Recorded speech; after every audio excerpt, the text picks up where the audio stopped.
Sticking with the theme of my recent videos regarding Tony's coma dreams, I wanted to make a video on a certain subject that I thought was interesting, and it's the narrative of Tony Soprano being in the witness protection program. While many think that Tony's coma dream sequences are him being in a past life had he never joined the mafia, there's also the theory of the possibility of his dream sequences taking place in the future. When discussing the witness protection program with the Tony that we know, we certainly know that he despises the entire process. How could they let him go without his wife? Into the program? Yeah, that's right. He ratted us out, calm me and you. And that's where he is. And I don't want to hear about him ever again.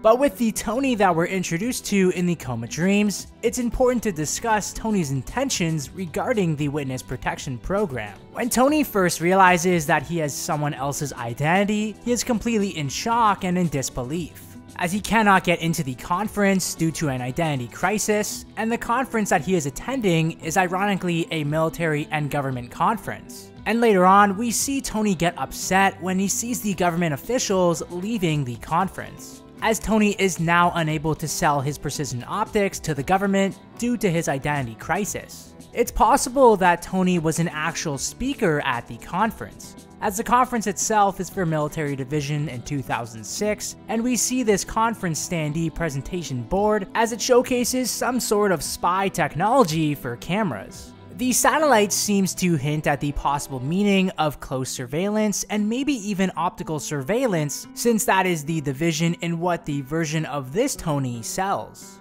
As both of these factors would support a witness protection theme to the conference, and there's a large connection between all of these details and the government. As we obviously know, informants work for the government. With Faraday being from Arizona, it's quite intriguing to the witness protection program as well, because many of its members side in Arizona as a place to relocate and restart their life.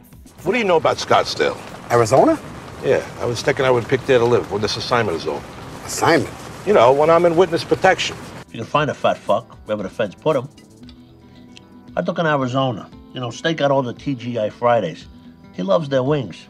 Throughout the dreams, we can see that Tony is constantly in a state of limbo. He doesn't know where to go, doesn't know what to do, and he doesn't know who he is, and certainly doesn't know where he's going for that matter. He realizes in his dreams that if he chooses to live now, he may still wind up dead and watch his biggest fear come true, and that is him dying too early, or just the fact of him dying at all. Whether this is done by New York, or one of his own members from his crew, or possibly Tony going into the witness protection program is certainly a fear that he has in the back of his mind. And we saw earlier on in the series that Tony and his family were given a second chance at life.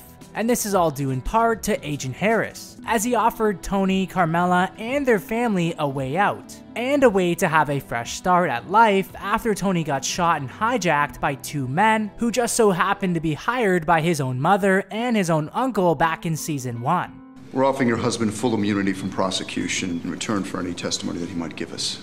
We'll relocate you and your family. You'll be completely safe, all of you. We know that with individuals who are in the witness protection program are banned to commit any future crimes, otherwise their safety and privileges may be terminated. And when we see Tony commit his first crime and fraud, when he uses Kevin Faraday's identification to check into the hotel room, Tony seems anxious, worried, and afraid, almost as if he never committed a crime before in his life. By now, we all certainly know that Tony's life will end for him in a few ways. Either it be death, jail, or the crazy possibility that Tony joins the witness protection program. Initially, we would never think to ourselves that a man like Tony Soprano would join the witness protection program, as Tony is completely in love with the mafia's assets that it brings to the table, whether it be the glamour of the money, power, women, and respect that he receives on a regular basis from being the boss. There's an interesting parallel between Tony and his dream sequences, as it feels not so much as a conflict in purgatory between heaven and hell, but rather it feels like a conflict of life and death, which results in a theme of death being heavily present throughout his dreams. This is evident with the dark spots on Tony's brain,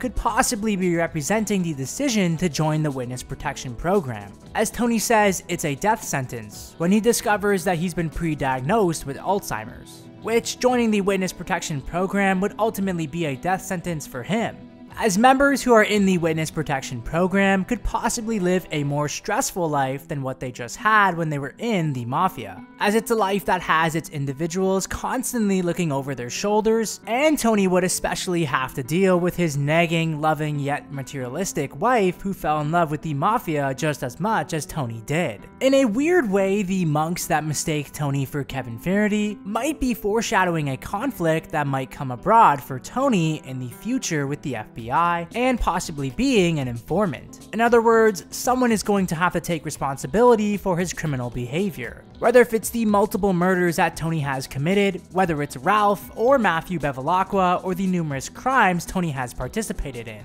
In order to do this, Tony will have to admit to his crimes and go to jail. As if we really think about it, a mafia boss going into the witness protection program is extremely dangerous, as the witness protection program is dangerous for all of its members, but rather it'd be most dangerous for a man like Tony Soprano, where Tony carries so much danger and power behind his name, as he would ultimately have to relocate somewhere outside the United States for his own safety and for his family's safety. We see this in the real world with Sammy the Bull Gravano, who appears to now be coming out of hiding after 20 plus years of hiding.